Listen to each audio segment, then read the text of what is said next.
मी हा विषय मुख्यमंत्र्याकडे घेऊन जातोय, पण आम्ही कर्जमाफीच्या बाजूने आमची मानसिकता आहे, कर्जमाफी झाली पाहिजे असं माणिकराव कृषी मंत्री पण म्हटलेले आहे। मग आता अडलं कुठे, तारीख का दिली जात नाही? आणि आज याच्यामुळे जो काही अडचण झालेली आहे तर तुम्ही कर्जमाफी केली नाही, त्याच्यामुळे लोकांनी कर्ज भरलं नाही, आणि कर्ज भरलं नाही त्याच्यामुळे व्याज माफी झाली नाही, आणि आता नवीन कर्ज शेतकऱ्याला भेटत नाही। मोठ्या अडचणीमध्ये तो आलेला आहे। मुळात काय झालं का, तुम्ही घोषणा केली नसती तर त्यानं कर्ज भरलं असतं ना। आता काय झालं, कर्ज माफ होते म्हणून तो कर्जही भरत नाही आणि तुम्ही माफही करत नाही। अशा विचित्र अवस्थेमध्ये शेतकऱ्याला आणून ठेवलेला आहे। आणि आम्ही नक्की सांगतोय का आम्ही कर्जमाफी घेतल्याशिवाय स्वस्त बसणार नाही। काही झालं तरी 72, काही झालं तरी, पण आम्ही कर्जमाफी घेऊ, मागत नाही, घेऊ। तुम्ही पाहिजे तिथे भगवा फडका 2-3 टक्के सोडले तर संपूर्ण सरकार हिंदुत्ववादी विचाराचं आहे, असं मंत्री नितीश राणे राष्ट्रवादीच्या मंत्र्याचा अजित पवारांना टोला लागवला। त्यांच्या हिंदुत्वाचा विचार एकदा भाजपनं पक्का केला पाहिजे। आता ईद होती तर मोदी ये सौगंध तुम्ही वाटताय, म्हणजे तुमचं हिंदुत्व कसं आहे तुम्ही वाट, हे तर काँग्रेसनं ईदीच्या निमित्त भेट दिली असती तर तुम्ही बोमाटा केला असता। काँग्रेसला तुम्ही सरळ सरळ धर्मच बदलून टाकला असता। म्हणजे तुमचं एकदाचं हिंदुत्व काय सांगतं, कुठल्या प्रकारचं आहे, त्या हिंदुत्वामध्ये इथं मुसलमानाला काय स्थान आहे, बौद्धांना काय स्थान आहे, इतर धर्मियांना काय स्थान आहे, तपास केला पाहिजे। तर मोठं गंभीर गोष्ट आहे। आणि मराठवाड्याला लागलेला हा किडा जो इतिहास होता, तो इतिहास एक नवीन इतिहास असा निर्माण होऊ नये याच अपेक्षा आहे। खरं तर एक नवीन म्हणजे दर 2 महिन्यानं 1 महिन्यानं नवीनच काही बीडमधून ऐकायला येतं। आणि याला मला हे समजत नाही का गृह खातं हे फडणवीस साहेबाकडे आहे, दूध का दूध पाणी व्हायला किती वेळ लागतोय? नाही तर आमच्याकडे त्या 2 दिवसात सगळे बाहेर काढू, काहीच ठेवणार नाही, व्यवस्थित बाहेर काढू सगळं। हिंदी भाषेला राज ठाकरे विरोध करतायत, मला असं वाटतं का भाषा आमचे सगळे मोठ्यांचे पोरं, आमदार खासदार अधिकाऱ्यांचे पोरं 10-10 भाषा शिकतात, आणि गरिबांच्या पोराला शिकवण्यासाठी काय अडचण आहे? ते त्याचे विषय आहे ना। एखाद्या विद्यार्थ्यांना शिकावं, पालकांना शिकावं नाही शिकावं तो त्याचा प्रश्न आहे, पण भाषा शिकल्यानं तुमचं मराठीची अस्मिता जातं असं नाही। आम्ही वापरू भाषा, आम्ही नेहमी भाषा मराठी वापरली पाहिजे, याच्याबद्दल दुमत नाही। आम्ही पाट्या मराठीत लावल्या पाहिजे याच्याबद्दल दुमत नाही, पण शिकावं काय हे राज ठाकरे कसं काय ठरवणार आहे? तुमचा मुलगा जर जर्मनीला जाऊन शिकत असेल तर इथल्या पोरांनी जर्मनी भाषा शिकवली शाळेत म्हणून त्याची वाह होतं, आणि हिंदी शिकवतोय म्हणून त्याच्यावर तुम्ही प्रश्न निर्माण करत असाल तर ते चुकीचं आहे। माझं असं मत आहे का मराठीचा बाणा हा ठेवावा, त्याच्याबद्दल दुमत नाही, पण मी तर 8 भाषा शिकू, त्याच्यात काय अडचण आहे? सरकारनं माघार नाही घेतली तर संघर्ष। आणि मला वाटतं ही राष्ट्रीय भाषा म्हणून घोषित करायला पाहिजे हिंदी भाषेला। काय हरकत आहे? आमच्या देशाची एक भाषा असली पाहिजे ना। आम्ही जेव्हा महाराष्ट्रात आहे तेव्हा मराठीत आहे, आणि मग मी देशात आहे तर माझी एक भाषा असायला नको? देशाला एक नाव नाही, भारत वेगळा, इंडिया वेगळा, हिंदुस्तान वेगळा, काय प्रकार लावलंय? महाराष्ट्रामध्ये कृषी विभागात खूप मोठ्या प्रकारचे भ्रष्टाचार होत आहे, याकडे सरकारचं मात्र दुर्लक्ष होत आहे। तर तुम्ही काही दाखवत नाही ना। मीडियावाल्यांना काय पाहिजे? भाषा झाली, खबर झाली, खबर झाली, वाघ्या झाला, आता ते भिडे गुरुजीला कुत्रा चावला तोही झाला। तुम्हाला दाखवायचं काय ते एकदा ठरवा। तुम्हाला या देशातल्या कष्टकरी, तुम्ही जे कॅमेरे घेऊन आले, तुमची परिस्थिती अशीच वाईट आहे। तुम्ही तेच आहे, तुम्हाला जरी उद्या एखादा मोठं ऑपरेशन करतो म्हटलं, एखाद्या शाळेत टाकतो म्हटलं तर तुमच्या खिशात पैसे नाही, पण तुमच्या मालकाच्या खिशात किती पैसे आहे ते शोधले पाहिजे का नाही? त्याच्या खिशात किती पैसे आहे?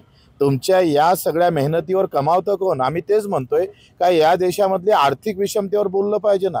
इथं जातीभेद संपला, धर्मभेद संपला, भाषाभेद संपत आहे, खरं तर इथं अर्थभेद आहे, आणि आम्ही अर्थभेदाची लढाई लढतोय। त्या बजेटमध्ये तुमच्यासाठी किती ठेवले हो? त्या शेतकऱ्यासाठी किती ठेवले? मजुरासाठी किती ठेवले? या वाहन चालकासाठी किती ठेवले? हे प्रश्न मीडियानं कधी उचलतच नाही, आणि उचलण्याची ताकदही तुमच्यात नाही, कारण तुमचा मालकच आम्ही सांगतोय। आता काय बोलावं त्याच्याबद्दल? हो, नाशिकचा घोटाळा झाला, बनावट कागदपत्र 17 कोटीचा घोटाळा। मात्र त्यातले जे आहेत अजून कर्मचारी निलंबित केले नाही, त्यात मोठे अधिकारी आहेत म्हणून हे सगळं प्रकरण दबण्याचा प्रकार होतो. गुन्हा सुद्धा दाखल झाला. इथे भ्रष्टाचार हा शिष्टाचार केव्हा होतोय? तो आपला असन तर शिष्टाचार आणि आपला नसन तर तो गुन्हेगार आहे. तो भाजपचा जर निघाला तर काय होणार त्याच्यावर? तो अधिकारी जर भाजपचा एखादा जवळचा माणूस निघाला, काही कारवाई होऊ शकते या देशामध्ये? फक्त छत्रपतीचं नाव घ्यायचं. तुम्ही एक सांगा का एसाजी कंकनं सांगितलं होतं का त्यांच्या मामावर नातेकांवर सजा सुनावल्या गेली होती 2 हात कलंकराचे, आणि एसाजीनं शिवाजी महाराजांना सांगितलं का माझी या स्वराज्यात असणारी एकंदरीत मेहनत, एकंदरीत निष्ठा आणि मी केलेलं काम घेऊन त्यांना ते सजा माफ करा. पण छत्रपतीनं 2 पाय आधी तोडायला लावले, चौरंगा करायला लावला. कारण शिफारस ही या देशातली सगळ्यात मोठी कीड आहे. आणि इथं शिफारस जर असली तर तुम्ही 10 मर्डरही केले तर आंदोलन करा. तुम्ही सांगा मुंडे साहेबांना राजीनामा घ्यायला रस्त्यावर किती उतरावं लागलं, तुम्हाला कितीदा डावलं लागलं? इतके डाव तर मला वाटते देशातल्या पंतप्रधान तुम्ही दाखवलं नसेल. देशात आपली शिफारस या देशातली कीड आहे. मला वाटतं त्याच्या फासावर चढवलं पाहिजे. 6 कोटी जर शेतकऱ्याचे, तुम्ही त्या जालन्याला 50 कोटी काढले तलाठ्यानं, मराठवाड्यात ऐकावं ते नवलच भेटते. अतिशय वाईट अवस्था आहे. आज नांदेड दौऱ्यावर आहात. आम्ही नांदेडला खरं तर मी परभणीच्या एका कार्यक्रमावर आलो होते. तिथे घरकुलाची परिषद घेतली. किती लोकांना घरं नाही आहे, घर नसलेले लोक कसे राहतात, त्यांच्यासाठी घटनेनं दिलेला अधिकार आम्हाला भेटतं. त्याची सुरुवात आम्ही करतो आहे. आणि पूर्णाला आणि नांदेडला आम्ही आता कुठलं गाव आहे ती नामसाला आम्ही जातो आहे. तर तिथून पटाचं एक उद्घाटन करतो. आणि दुपारी आमचं पूर्णाला एक घरकुल परिषद आहे. 75 वर्ष झाली. काही लोकांना जागा नाही आहे, जागा आहे तर घर नाही, आणि लोकांना दोनही नाही, जागा नाही घर नाही. तुमचे कॅमेरे तिकडे जात नाही, कधी दाखवले नाही का माझ्या तालुक्यात किती लोकांना घर नाही, कसे राहतात, कसे जगतात, काय त्यांचा अधिकार नाही जगण्याचा? आमचं सरकार याच्यावर कधी बोलन? आमचे विरोधी पक्ष नेते कधी याच्यावर बोलन? तुमच्या कॅमेऱ्यामध्ये हे लोक कधी दिसन का? यांच्या वेदना कधी दिसणार आहे का? किती दिवस तुम्ही दाखवाल या जातीचा त्या धर्माचा? मुळात मूळ प्रश्न ही सगळ्या व्यवस्थेनं भरकटलेला आहे. गाडीतला ड्रायव्हरच चुकीचा नाही, इंजिन सहित गाडी बेकार आहे.